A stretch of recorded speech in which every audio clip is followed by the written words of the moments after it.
the informal sector supplies 85% and above of the food consumed within the domestic market. And yet, in terms of interventions, policies, regulations, support, it doesn't really it doesn't attract much investment, whether from the government or from the development sector. Well, for me, it's otherness. We make the informal sector the other, the alternative that is not so attractive, just because we do not understand it. The concept of informality is not standalone. It interacts a lot with the formal businesses. And from a development practitioner perspective, we have a preference, or we have a soft spot for formal businesses because of administrative preferences and the ease of working with this kind of businesses.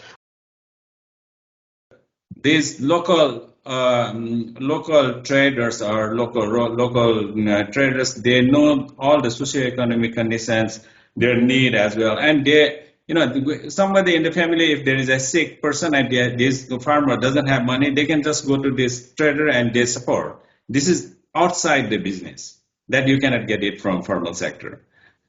How does this rural producers which produce good food compete with this junk processed food from these bigger companies? They are quite organized, and then in the rural villages you can find this processed junk food with lot of sugar which kids like it. Then how do we compete? And I will give you one example where I faced a challenge myself. I was in a meeting with the Minagri advisor here, and then he asked what would be, let's say, what Invest Project's response, particularly regarding this border, this trade between Rwanda and DRC. And there are thousands of women. They are carrying the horticulture products from Rwanda to DRC every day. And this is completely informal. And the government was thinking, should we formalize that? Or should we just let it remain like this? And I had no answer there, honestly. During the pandemic, I think we also see more and more a digital system that's also growing for this informal actor. So I think this is also another topic that we should also focus on.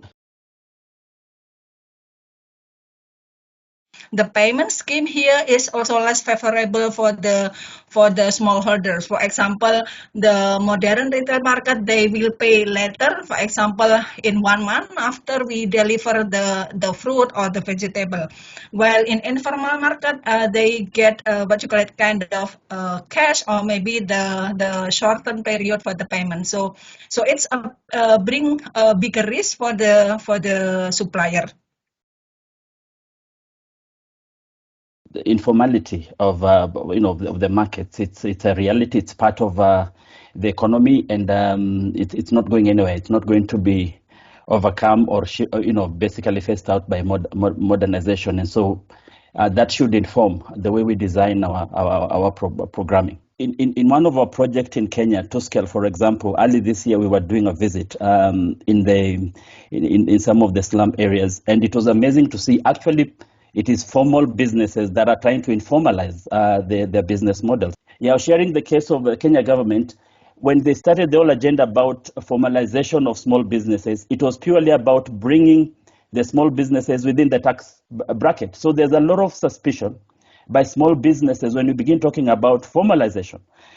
So trust also becomes important, and I think part of the policy engagement and discussion with government from a systemic point of view is to begin also to engage government so that it's about investment and not just about trying to bring this particular segment into the tax bracket. Thank you. Special aggregators who operate in the informal market have been very successful in terms of recoveries, because they live with the farmers in the communities. They are able to constantly monitor the performance of farms.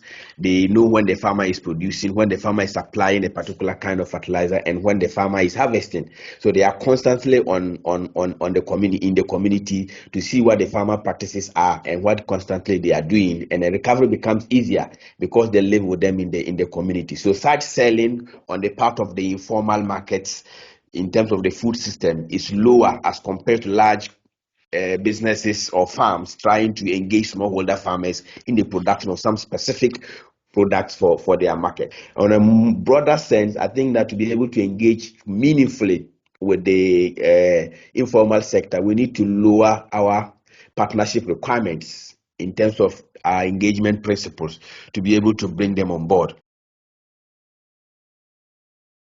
These days, SNV often responds to tenders or public calls for projects, and that, I think, has a huge influence on what we do or do not do with the informal sector, because we want to win projects because we need the finance.